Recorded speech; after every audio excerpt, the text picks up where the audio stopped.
Han habido varias controversias, especulaciones, hipótesis, etcétera, etcétera, respecto al orden de las profecías.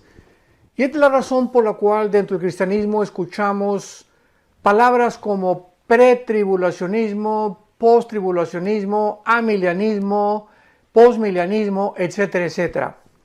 ¿Qué quiero decir con esto? Bueno, cuando decimos pretribulacionismo, está dándonos a entender este término que antes de la tribulación va a venir el arrebatamiento de la iglesia.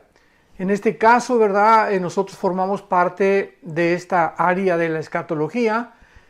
Creo firmemente, como lo quiero demostrar a través de las Sagradas Escrituras, de que la iglesia no va a atravesar la gran tribulación. Por eso se llama pre significa antes tribulacionismo, antes de la tribulación. Cuando hablamos del post-tribulacionismo, hablamos de personas o cristianos que creen que es hasta la segunda venida de Jesucristo, junto con el arrebatamiento, que se llevan a cabo estos dos eventos. O sea, en la segunda venida de Jesucristo viene el arrebatamiento y al mismo tiempo Él desciende del cielo. Lo cual pues ya es muy, pero muy difícil de sostener. Y luego tenemos el amilianismo, cristianos que creen que ya todas las profecías se cumplieron, que todo sucedió en el año 70 después de Cristo, que las profecías del Apocalipsis también ya se ha cumplido, que la semana 70 de Daniel ya se ha cumplido. Y entonces vemos estas diferentes posturas o perspectivas que existen, y esto es debido a que estamos ni más ni menos analizando, profundizando, escudriñando, penetrando en la mente de Dios. La Biblia es la mente de Dios revelada. Y claro que no creo que haya ni siquiera un 5 o un 10% que podamos encontrar de la mente de Dios, dada nuestra finitud y nuestra limitación intelectual y también de comprensión.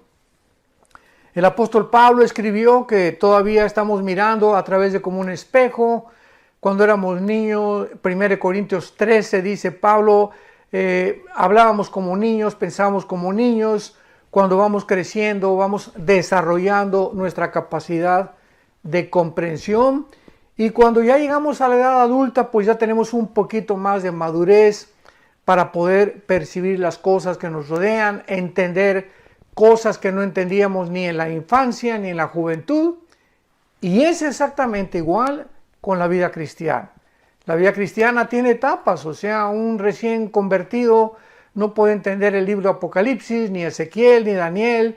Tiene que comenzar con la leche, igual que un recién nacido. Un bebé recién nacido no le puedes dar jamón, no le puedes dar una chuleta de puerco, ¿verdad? Porque se empacharía, se atragantaría, pero cuando va creciendo, después de un año de la leche de la mamá, ya brinca alimentos un poquito sólidos, que el gerbercito, que el jamoncito picado, y así el bebé, la naturaleza humana se va adaptando al alimento de acuerdo al crecimiento. Es exactamente igual en la vida espiritual. Dice el apóstol Pedro que crezcamos y deseemos la leche espiritual, que es la Biblia, como niños recién nacidos, para que crezcamos para salvación. Muy bien. Ahora con este preámbulo puedo yo comenzar a entender claramente por qué hay estas diferencias, posturas dentro del cristianismo, y no nos queda más que escudriñar las escrituras, buscar cuál postura tiene más peso teológico simplemente, ¿verdad? Y tratar de poder llegar a una solución. ¿Por qué creo esto? Porque no puede haber dos verdades. No puede haber tres verdades, o sea, algo tiene que ser, o una postura tiene que ser la real. Yo recuerdo cuando inicié mi vida cristiana, me eduqué con misioneros bautistas y me enseñaron bastante de la doctrina bautista, estoy muy agradecido.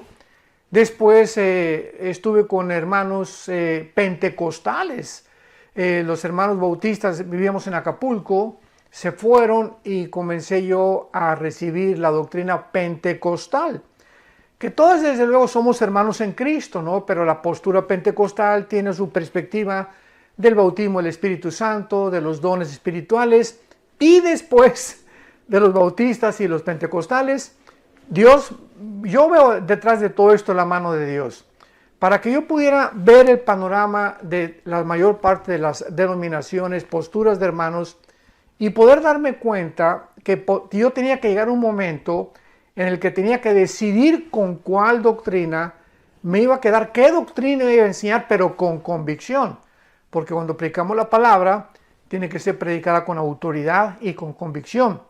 Y pues, en tercer lugar, estuve con los presbiterianos. Estudié la famosa teología de la Reforma, el calvinismo, el hipercalvinismo, la doctrina de la predestinación, de la depravación humana, la expiación limitada, bueno, todo lo que enseña la famosa doctrina o teología de la Reforma.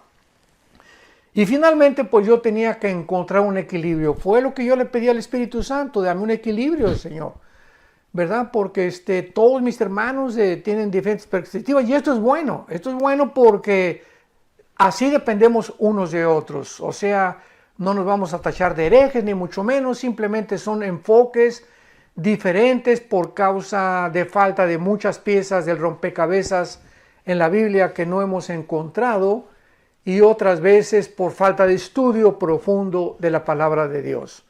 Así que pues yo anhelo, ¿verdad?, que todos ustedes que nos escuchan y que ven estos videos y están aprendiendo de la Biblia, tú juzgues por ti mismo, después de analizar las evidencias que podamos presentar, realmente cómo pueden tener cabida dentro de tu alma, dentro de tu entendimiento, para que puedas trazar bien la palabra de verdad. Vamos a ver la primera y la segunda carta a los tesalonicenses, principalmente para examinar lo que el título de esta serie le he llamado el poder que detiene al anticristo. O sea, vamos a descubrir en estas dos cartas que el apóstol Pablo fue usado por Dios para una gran conversión de un gran número de residentes en la ciudad griega de Tesalónica. Pero no solo Pablo les enseñó las doctrinas principales de la salvación, sino que también les enseñó claramente y puso un orden. Y este orden es el que quiero seguir, porque nos va a demostrar claramente, pero así claramente, yo no encontraré ya otra forma de poder discutir estas doctrinas, más que siguiendo el orden que el apóstol Pablo en su primera carta y en su segunda carta establece escatológicamente del rapto o del arrebatamiento de la iglesia, de la gran tribulación, de la aparición del anticristo y de la segunda venida de Jesucristo. Entonces es importante ver esta cronología porque nos lleva a una conclusión que es a la que particularmente yo he llegado y a la que pienso que muchos de ustedes también honestamente van a llegar. Entonces el apóstol Pablo no solamente les enseñó las doctrinas a estos cristianos de la ciudad de Tesalónica, repito, era una ciudad griega, sino que también les enseñó el rapto, la aparición del anticristo, la gran tribulación y la segunda venida de Jesucristo. Pablo tuvo que salir de Tesalónica por la gran persecución que esta iglesia experimentó. Y más tarde les escribe, cuando ya se va a estas dos cartas, explicándoles claramente los dos aspectos de estos dos gran eventos. Repito, en estas dos cartas, Pablo tenía, guiado por el Espíritu Santo, que enseñarles los dos principales aspectos de estos dos eventos, del arrebatamiento de la iglesia y de la aparición del anticristo o la gran tribulación. Primero les menciona lo que se conoce como la manifestación gloriosa y la aparición maravillosa de Jesucristo nuestro Señor cuando viene por nosotros, cuando viene Jesucristo en el aire y nos saca del mundo. Por eso se le llama arrebatamiento, o sea, harpazo en la palabra griega, que significa literalmente ser sacado súbitamente o ser arrebatado con fuerza, y del latín raptarus. Por eso son sinónimos, se puede usar rapto o se puede usar arrebatamiento. Y esto es no solamente una experiencia que tal vez seamos nosotros, esta generación que estamos viviendo, los que no vamos a experimentar lo que significa morir. O sea, esta doctrina del rapto, como lo vamos a ver, era un misterio. En el Antiguo Testamento no está. En los evangelios no la encontramos tampoco. Fue algo que Dios apartó de una forma soberana para enseñársela a un solo hombre. No se le enseñó a Juan, ni a Santiago, ni a Mateo, ni a Marcos, ni a Pedro, se le enseñó al apóstol Pablo. Esto nos muestra que Dios es soberano en cuanto a muchos secretos que Él tiene. Y Él puede enseñarle a Isaías cosas que no le enseñó a Malaquías, cosas que no le enseñó a Zacarías, cosas que no le enseñó a Sofonías, a todos los profetas menores y a los mayores del Antiguo Testamento, pero que cuando ponemos a todos estos profetas y todas estas revelaciones que Dios le dio tanto en el Antiguo Testamento como en el Nuevo Testamento a diferentes hombres, nos damos cuenta la consistencia de la verdad. O sea, ninguno de ellos se contradecía. Muchas cosas parecen que se contradecían, pero cuando las ponemos ya juntas, como dice el Salmo 119, la suma, la unión de tu palabra es la verdad. No podemos tomar una doctrina del Apocalipsis sin tener en cuenta el libro de Ezequiel y mucho menos el libro de Daniel y el libro de Zacarías. No podemos tomar los evangelios sin corroborar Mateo con Lucas, con Marcos, con Juan, etcétera, etcétera. Y aunque los cuatro evangelistas, Mateo, Marcos, Lucas y Juan, escriben de diferente forma, viendo de diferentes aspectos la vida y ministerio terrenal de Jesucristo, todos escriben cosas diferentes, pero muchas de ellas coinciden aun cuando usan un lenguaje diferente. Entonces el apóstol Pablo, en la primera carta a los Corintios, para inmediatamente aclarar este punto, en la primera carta a los Corintios, por favor abre tu Biblia, Primera de Corintios capítulo 15, vamos a comenzar a entender esto desde la A hasta la Z. Eso sí, se los prometo que así lo vamos a hacer. En 1 Corintios 15, versículo 51, el apóstol Pablo nos dice lo siguiente: he aquí les digo un misterio, o sea, nos va a revelar Pablo a un secreto, y un misterio significa algo que no estaba revelado en el Antiguo Testamento, algo desconocido antes de él, que tampoco estaba revelado en los evangelios. Entonces, por eso Pablo comienza diciéndonos: les voy a dar a conocer un misterio, algo que estaba escondido, pero que ya no es escondido.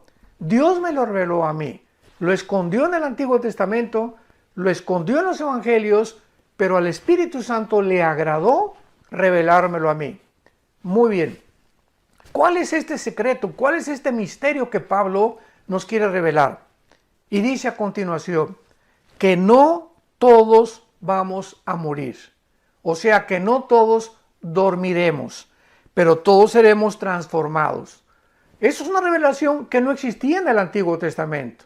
En el Antiguo Testamento, Isaías, muchos profetas hablaron de la resurrección de los muertos, pero nadie sabía que iba a haber una generación, en este caso en el cuerpo de Cristo, que somos la iglesia, los cristianos, que no íbamos a morir.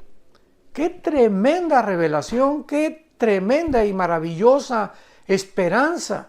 Que va a haber un grupo de cristianos que no vamos a saber qué es morir. Me incluyo porque le pido a Dios que podamos tener ese privilegio, esta generación que estamos viviendo, que no seamos nosotros la generación de la cual está hablando Pablo, que de repente vamos a desaparecer y estaremos en un cerrar de ojos, en el aire, en la presencia del Hijo de Dios, de Jesucristo. Entonces dice Pablo, no todos vamos a dormir, pero todos seremos transformados. La palabra dormir no significa una existencia inconsciente. Esto es muy importante. La palabra dormir se refiere al cuerpo físico siempre en la Biblia. Dormir es el cuerpo, pero la Biblia nos habla claramente, sin ningún lugar a dudas, que en el momento de la muerte, como en Génesis 35, etcétera, etcétera, sale de nuestro cuerpo el alma y el espíritu. En el momento de la muerte, tu alma y tu espíritu, mi alma y mi espíritu, sale inmediatamente del cuerpo y nos vamos, ¿verdad?, a la presencia de Dios, o los que no son cristianos, su alma y su espíritu salen para bajar al Sheol, que en el Nuevo Testamento se tradujo Hades, que es una transliteración del hebreo al griego. La palabra Sheol en el Antiguo Testamento se usó para el lugar, no de la tumba, porque claramente nos muestra el Antiguo Testamento que en el Sheol las gentes estaban conscientes, tenían una existencia consciente. Muere Abraham y le dice Dios, serás reunido con tus padres, serás reunido con tus parientes, o sea, dándonos a entender el Espíritu Santo que al morir había un lugar donde todos los muertos justos, ¿verdad?, iban al mismo lugar y estaban reunidos juntos, esperando desde luego la muerte de Cristo en la cruz, porque ya cuando muere Cristo en la cruz, Él baja y saca a todos del Hades, de los que se encontraban en el lado del paraíso o del seno de Abraham. De esto ya he hablado en otras conferencias. Y ahora desde Cristo a nuestros días,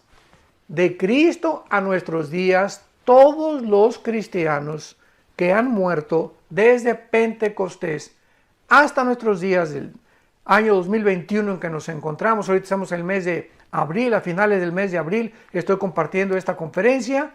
Todos los cristianos en el momento de la muerte salimos inmediatamente de nuestro cuerpo y nos vamos con el Señor, inmediatamente. Pero si tú no has muerto o yo no he muerto y el rapto viene tal vez acabando esta conferencia o mañana, un mes, no sabemos, un año, 2 años, no sabemos si somos nosotros los que vamos a participar de esta maravillosa experiencia. De repente vamos a ser transformados.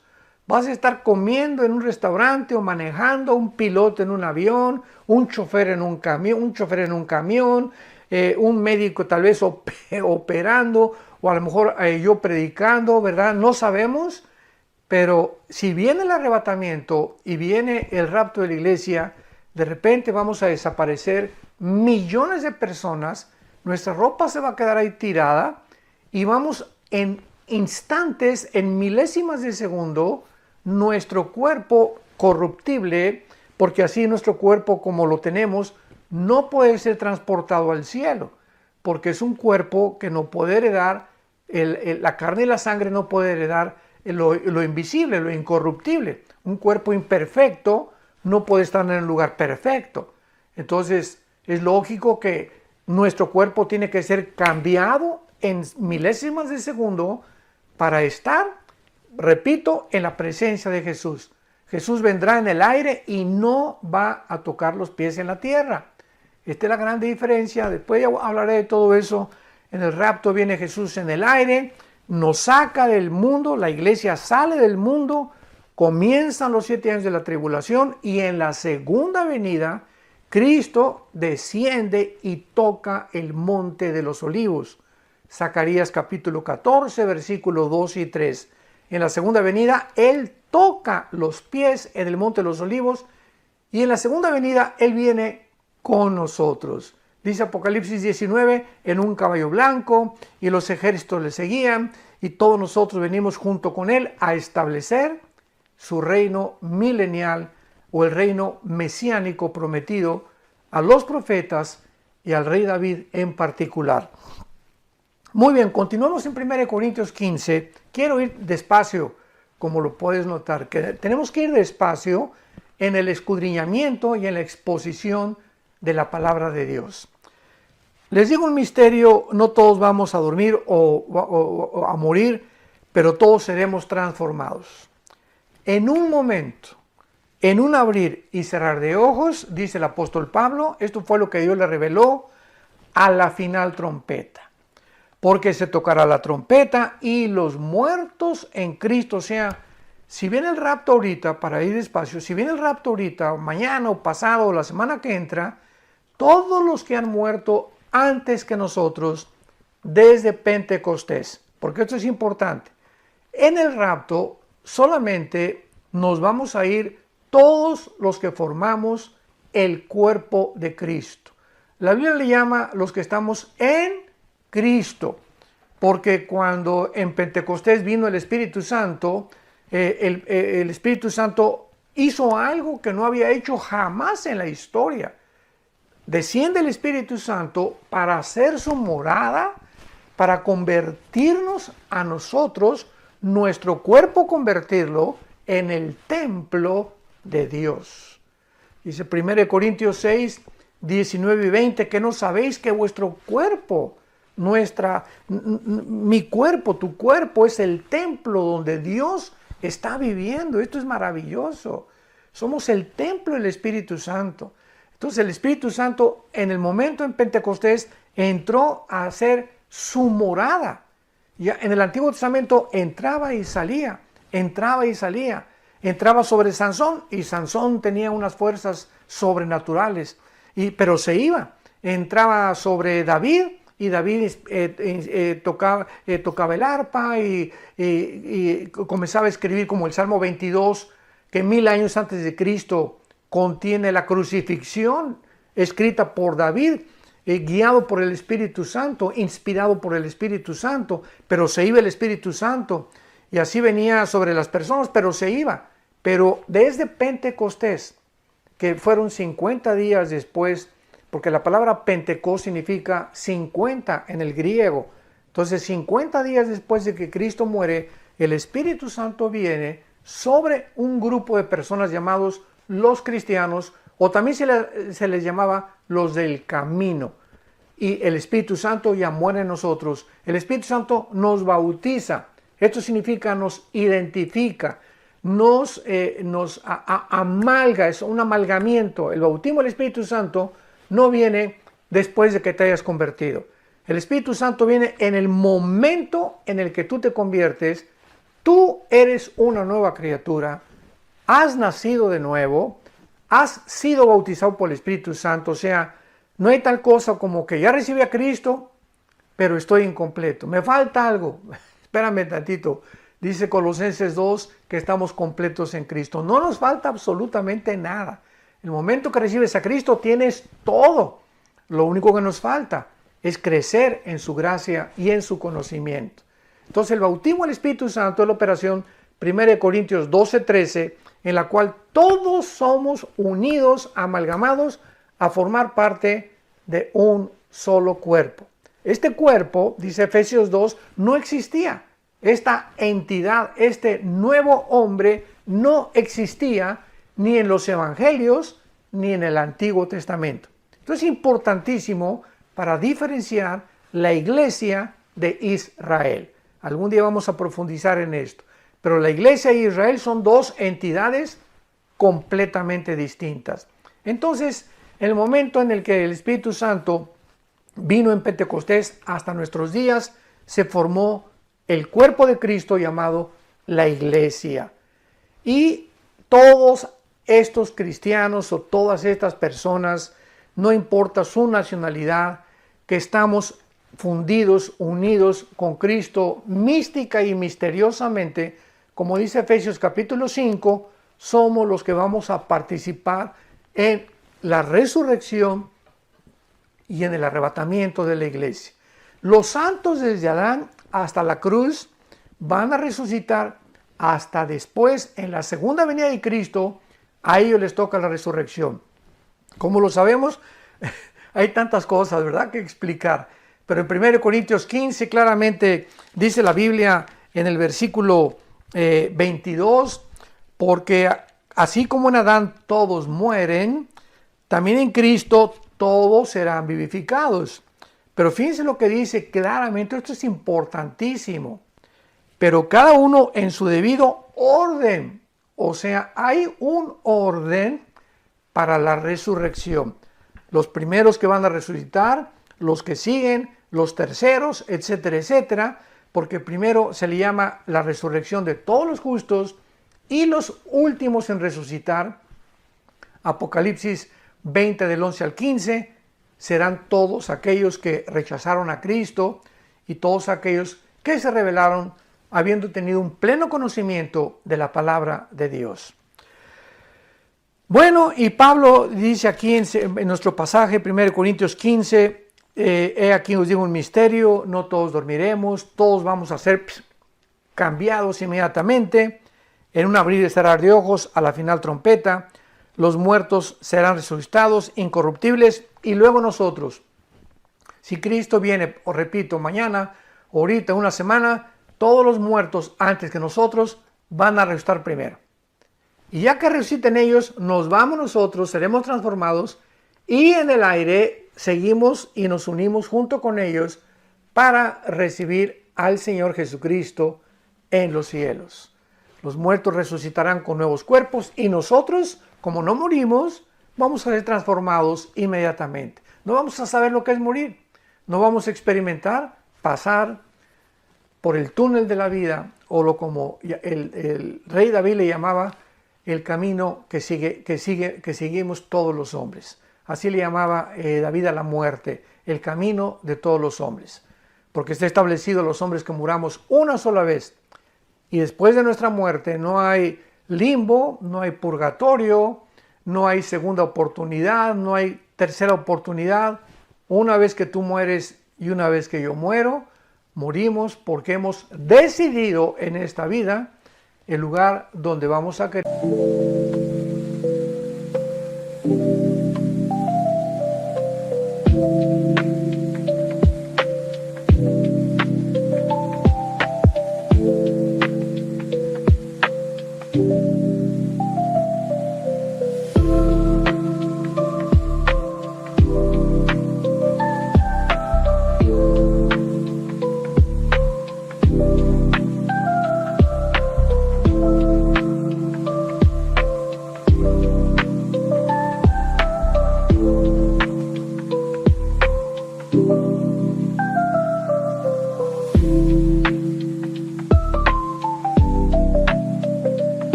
Pasar la eternidad.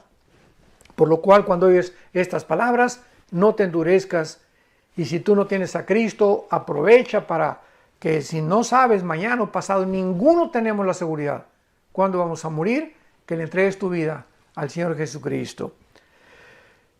Y finalmente dice aquí el apóstol Pablo en la primera carta a los Corintios, porque es necesario que esto corruptible se vista de incorrupción, o sea, es necesario que nuestro cuerpo sea transformado, porque, repito, no podemos subir con este cuerpo al cielo. Es un lugar perfecto y necesitamos un cuerpo perfecto para vivir en un lugar perfecto.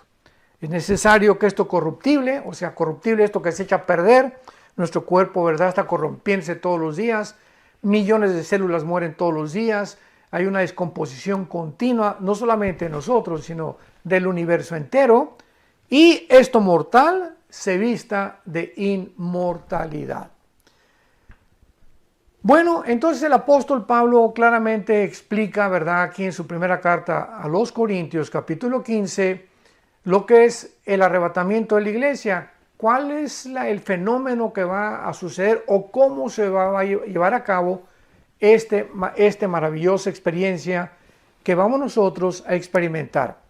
Y en segundo lugar, en su primera carta a los tesalonicenses, ahora sí ya vamos a adentrarnos un poco más profundamente en estas dos cartas, pero repito, siempre me ha gustado, me encanta enseñar la palabra de Dios, pero la palabra de Dios tiene que ser enseñada expositivamente. Tenemos que ir de una forma sistemática.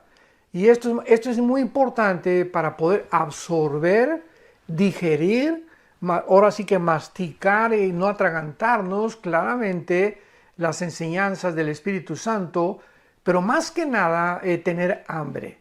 Si tú me escuchas y eres un cristiano que tienes hambre, que te apasiona oír, que quieres saber, etcétera, etcétera, y además que algún día te puede Dios llamar para que tú también enseñes esto a tus hijos, a tus padres, a tu novia, a tu novio, no sé, Dios te va a iluminar, porque necesitamos tener esa pasión de no solamente comer la palabra y enriquecer nuestro entendimiento y nuestro conocimiento de Dios, sino que Dios nos da para que nosotros demos.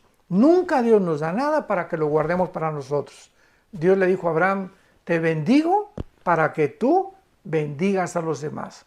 Dios me da dinero para yo bendecir a los demás. Me dio talentos para bendecir con mis talentos a los demás. Me da el don de la música, yo no lo tengo desde luego, para que tú con la música bendigas y sirvas a Dios. No hay nada. Dios te da casas, Dios te da propiedades, Dios te da todo para que no necesariamente que tengas que vender todo, pero simplemente, ¿verdad?, para que entiendas que somos administradores de la gracia de Dios.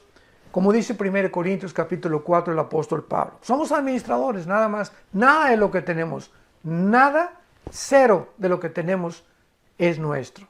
Todo lo hemos recibido por gracia. Muy bien. Ahora en la primera carta a los Tesalonicenses capítulo 4, versículo 13 en adelante, el apóstol Pablo ya con mucho más detalle ya explica más o menos el mecanismo de lo que es el arrebatamiento de la iglesia y demostrando claramente en el próximo capítulo, el capítulo 5 de su primera carta, la diferencia entre el arrebatamiento y el día del Señor. O sea, los 7 años de la tribulación que se definen con la palabra o con el término el día del Señor, y 4 veces en el Nuevo Testamento se menciona esta frase, el día del Señor, y las 4 veces se refiere a los 7 años de la tribulación, al tiempo de la ira o al día de Jehová del Antiguo Testamento. Y Pablo dice así, Primera de Tesalonicenses capítulo 4, versículo 15.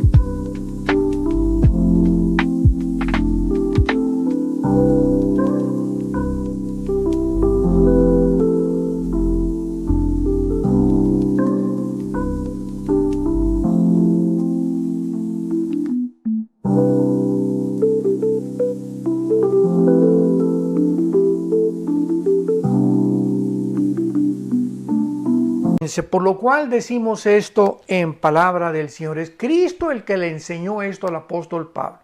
Como lo vimos ya, fue una revelación dada a él. Por eso dice en palabra del Señor. No son palabras mías, son palabras del Señor, dice Pablo. Que nosotros, que vivimos, que habremos quedado hasta la venida del Señor, no precederemos a los que durmieron. Porque el Señor mismo con voz de mando, con voz de arcángel y con trompeta de Dios, descenderá del cielo. Cristo descenderá físicamente del cielo.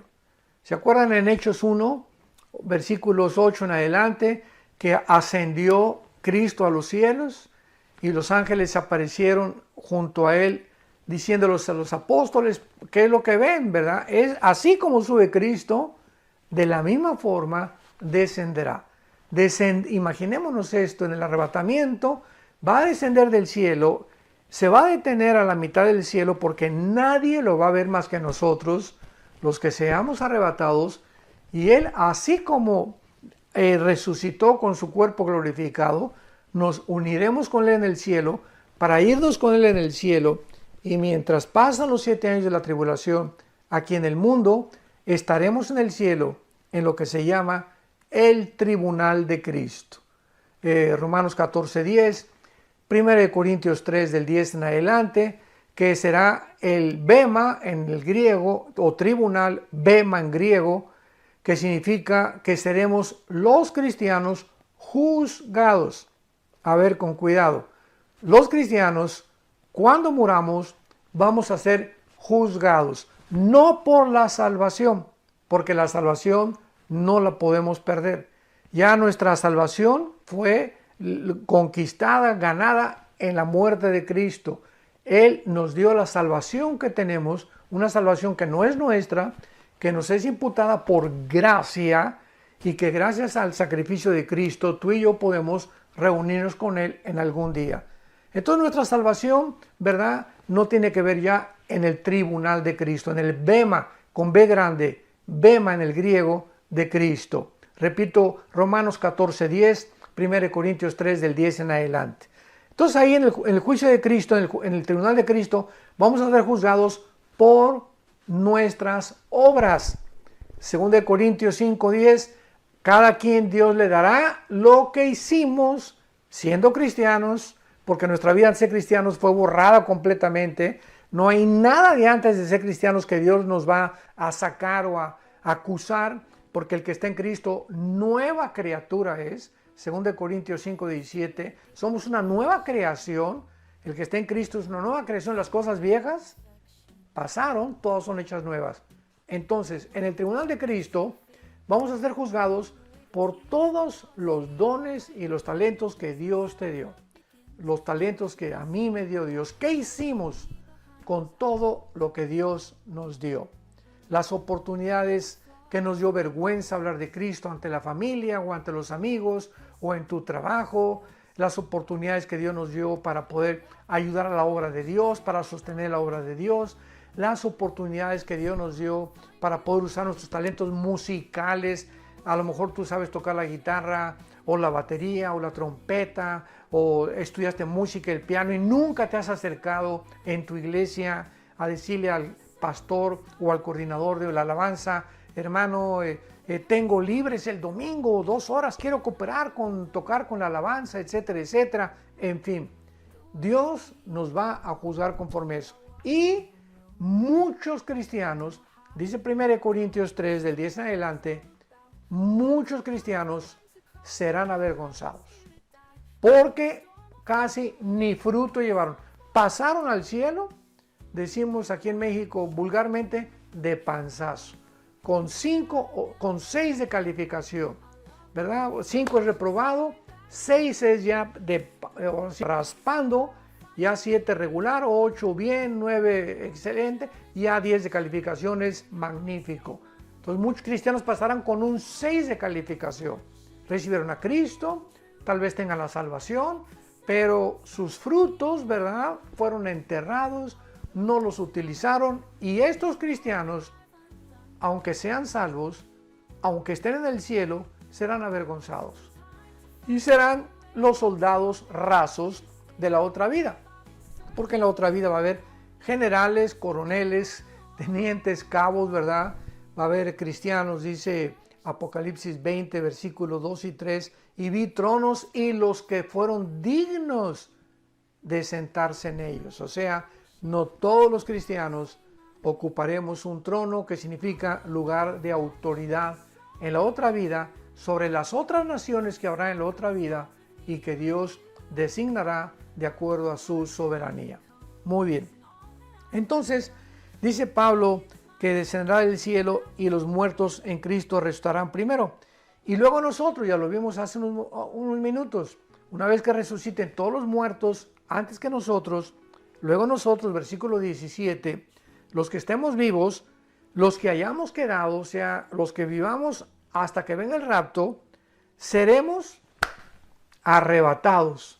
Arpazo, repito, el arpazo, escríbela. Es la palabra arpazo, tal como suena con A de Armando y con Z, arpazo, que significa seremos sacados, arrebatados, fuera del mundo, súbitamente, repentinamente, como lo vimos en Corintios, de una forma imperceptible, un parpadear de ojos, millones de personas desapareceremos de esta tierra. Y dice la Biblia a continuación, seremos arrebatados juntamente con ellos en las nubes para recibir al Señor en el aire. Qué grande diferencia, ¿verdad? Qué clara es la Biblia. El arrebatamiento no tiene que ver nada con la segunda venida. El arrebatamiento viene el Señor y nos saca a nosotros en el aire, no pone los pies en la tierra. Hasta la segunda venida desciende con nosotros, pasando después de los 7 años de la tribulación, y pone sus pies en el monte de los olivos, Zacarías 14, 2 y 3. Entonces son dos eventos completamente diferentes. ¿Por qué tenemos que mezclarlos? ¿Por qué tenemos que confundir al Espíritu Santo? Lo vamos a mostrar todavía con muchas más evidencias más adelante. Y fíjense lo que dice a continuación. Y así estaremos siempre con el Señor. Por lo tanto, dice Pablo, en vista de esta maravillosa revelación, aliéntense, confórtense unos a otros con estas palabras. O sea, los cristianos no estamos esperando al anticristo ni la gran tribulación. Oye, si yo supiera que voy a pasar a la gran tribulación, pues realmente no me dejaría dormir, ¿verdad? ¿Y qué va a pasar? Y con mis hijos, y no vamos a comer, y vamos a ser, etcétera, etcétera, perseguidos. Y no es esta esperanza la que la Biblia nos da. La Biblia nos da una esperanza gloriosa, maravillosa, la manifestación y aparición gloriosa de Jesucristo, dice Tito capítulo 2, versículo 10, de Jesucristo en el aire para llevarnos con Él. Y este es el aliento que tenemos, que ya nos vamos. Ya no sabemos, pero ya se oye la voz del novio en el aire. Ya los cascos del Apocalipsis se escuchan en el cielo. Ya nos encontramos en la orillita.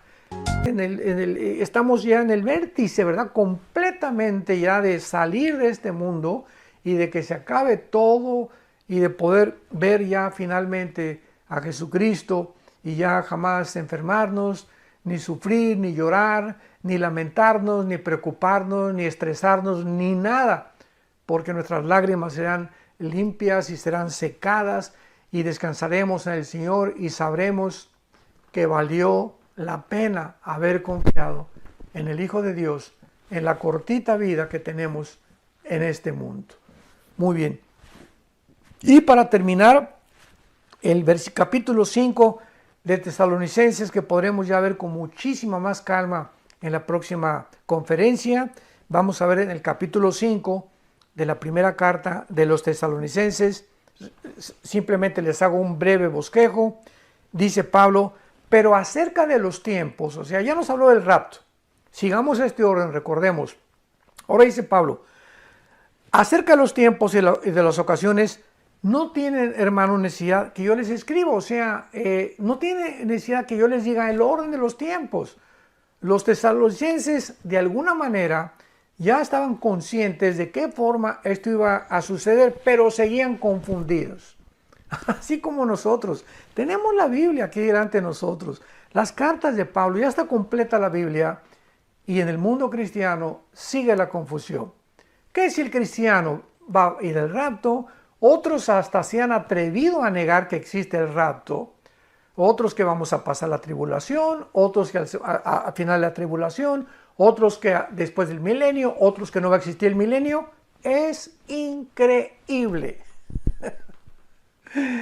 que no hemos cambiado después de 2000 años. La misma confusión que tenían la iglesia de Tesalónica y los corintios la tenemos nosotros en el siglo XXI. Y todo esto porque no escudriñamos las escrituras como debe ser. Es todo. Porque Dios no nos ha dado un espíritu de confusión. Dios no es un Dios de confusión, le dijo a los corintios. Dios es un Dios de orden. En todo hay un orden en lo que hace Dios. Y cuando nos adentramos en este orden, podemos entender poniendo en orden la A, la B, la C, la D, etcétera, etcétera, en el archivero, entonces tenemos una clara comprensión. Pero si yo tengo un archivero donde la B está en la A y la A está en la C, pues entonces no puedo encontrar rápidamente las cosas que busco, porque hay un desorden en mi archivero mental. Entonces Dios quiere que podamos ya poner en orden nuestra mente, y es necesario, repito, es necesario escudriñar las Escrituras diligentemente, perseverantemente en oración. Pedirle a Dios con pasión: Señor, quiero conocer la verdad, quiero seguirte con todo mi corazón, pero no solamente, repito, para conocerte, sino para poder compartir el glorioso evangelio, las buenas noticias que Jesucristo nos vino a traer al mundo, que tú estabas, Señor, en él, reconciliándonos en la cruz, perdonándonos nuestros pecados, no tomando en cuenta todas las maldades que hicimos antes de ser cristianos, sino para que nos dieras la vida eterna. Que Dios te bendiga. Y yo ya no aguanto en compartirles la segunda parte de este estudio, el poder que detiene al anticristo. Que Dios te bendiga y recibe a Cristo hoy que tienes vida, hoy que tienes salud, hoy que tu mente está clara y fresca. No pierdas más el tiempo. Invítalo a tu corazón.